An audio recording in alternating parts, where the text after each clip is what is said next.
Alrighty. So, what's up, Land fam? So today I wanted to do a 3 minute tip with Dave, and I like talking about sales, especially from the seller, okay, and then to the buyer. So anytime that you're negotiating with a seller or you're negotiating with a buyer, you're in a sales sequence there. Don't let it fool you. You're not in sales just when you're talking to the buyer. I mean, you're doing the same exact thing when you talk to the seller. It's the same process, okay? So, right away in my 3 minute tips with Dave, I really wanted to get at really kind of distilling down some of the most important concepts of what we're doing in real estate. And so I like to do these videos like nice and quick and easy. And a lot of times they're longer than 3 minutes, but it's really important to kind of get through it. Okay. So, seller says a number to you. It could be anything. I don't care. $1 million, $2 million, $500. It doesn't matter. Every single time a seller gives me a number, I don't know why my nose is itching so much, but every single time, how you doing, Karen? Um, every single time a seller gives me the number that they're interested in selling for, I always do this. Does anybody know? Does anybody know what I do? You always go like this. You go, hmm, hmm, hmm. Always reject what they said. It doesn't matter if it's the number you want anyways. Okay? You gotta you gotta reject it. The seller gives you a number, what do? You don't say, okay, what about that? You don't do that. And you don't say, huh, okay, well, I'm gonna look at my blah blah blah. You don't do that. You're gonna reject them. Okay? Sales is a lot like dating, okay? If guys out there, how many times you just walk up to a girl and you ask them to marry you? How often is that going to happen? Okay. And a lot of guys, you might be hitting on a chick and she might say no, and then finally she says yes, right? And she might have said yes because you tried hard enough. Okay. So it's a similar concept in sales. When they give you their number, you always reject them first, and you kind of it's you're on the phone, you kind of like want to back away, and you want to go, yeah, I just did it. Okay, this guy, I think he led with 25. He led with no, he led with 30. Okay, he led with 30 grand, and I did that trick on him. And then he's hearing me not like his answer. Okay, he's hearing me exhale. He's hearing me back away from the phone. He's hearing me become disinterested. And he goes, okay, but the lowest I'll go is 25. And I go, yeah. And I still didn't bite. I still didn't bite. And he goes, well, what were you thinking? What were you thinking? And he's panicking. So you guys, you got to use these tactics, man. You got to get positioning in the sale. If you control the position, you control the sale 100% of the time. So I go. He said 30. I did my trick on him. I back away. He panics. He gives me 25, and I shut it down. I go, yeah. I mean, I was honestly, I really needed you to say 20. You know what I'm saying, Bob? I really needed you to say 20. So yeah, I mean, and so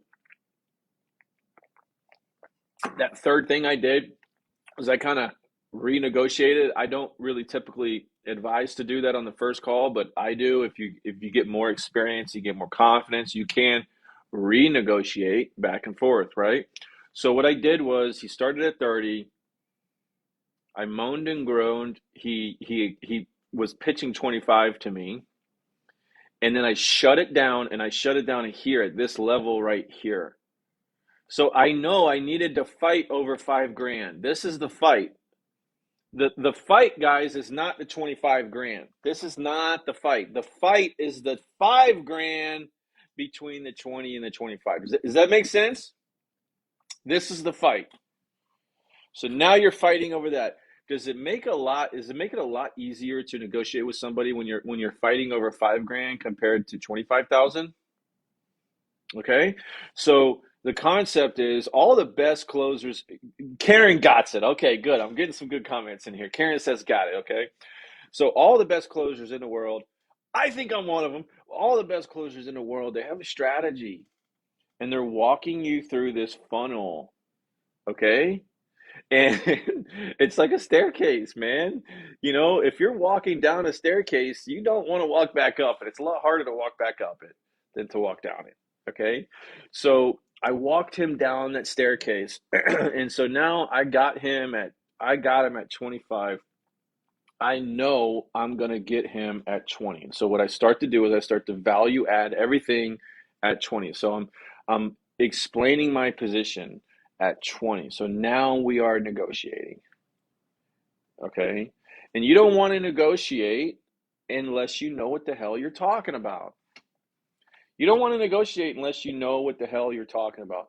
Don't go back and forth with somebody unless you know. Don't be negotiating with somebody just over price, just because if it's a price number. I mean, that number is arbitrary. Okay. So the rule of thumb is anytime somebody gives you a number, you always moan and groan, you push yourself away from the phone, and you say, yeah, huh, yeah. I mean, I think what I told him was, man, I think if I borrowed money from my brother and didn't pay for groceries this week, maybe I could pay for 20 or something like that. I think I made something up. And so then I started, I was like, why are you so high at 25? And I started asking questions. Okay. So the trick is you got to create the right positioning in the sale.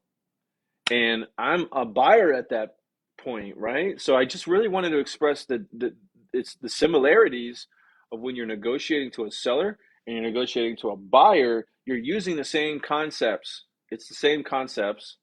You're just doing it differently. Okay? That, my friend, is a master salesman. Okay? Now, do we understand some high level techniques of what it really takes? Now, could you be doing this in an email? Could you be doing this in a text message? Could you be doing this over a voicemail? Yes. Do you see the power of this? Okay. So if you're not confident in your voice, if you don't know how to make your tonality and correct when you're speaking to somebody, then maybe you're just like, I just want to text them, I just want to email them or whatever. Then that's fine. But you have to build some of that. You got to build some of that environment in that answer, in these quotes, in these responses. You got to build some of that energy in there. So do you guys really get now the big difference between just throwing numbers at somebody and waiting till it sticks and actually negotiating? It's a big difference, right? So, hey, that's my 3 minute tip with Dave. I really hope you like it. The reason I do these videos, because there's a lot of bad investors out there, and there's a lot of bad coaches, gurus, teachers, influencers. There's a lot of bad those too. And I really want to be a part of the solution. I really want to be a part of the solution for you to be a better investor. Okay. So I hope that helps, guys. I can't wait to see you guys. I'm actually doing a clubhouse. I'll be posting it right now. Yes, thank you, Karen says. I'm going to be, where did you learn this from? Any suggestion? Patrick, years of closing people. That's where I learned it from. It's really hard to condense it all in like a book or something like that, Patrick. But, oh, man. But I'm going to post my clubhouse right now. I'm going to be going into a clubhouse right now. You can join me. Thanks a lot, Ralph. You can be joining me. Let's talk some deals. Let's talk strategies. Let's get going. I can't wait to see you in there. Okay, guys? All right, bye.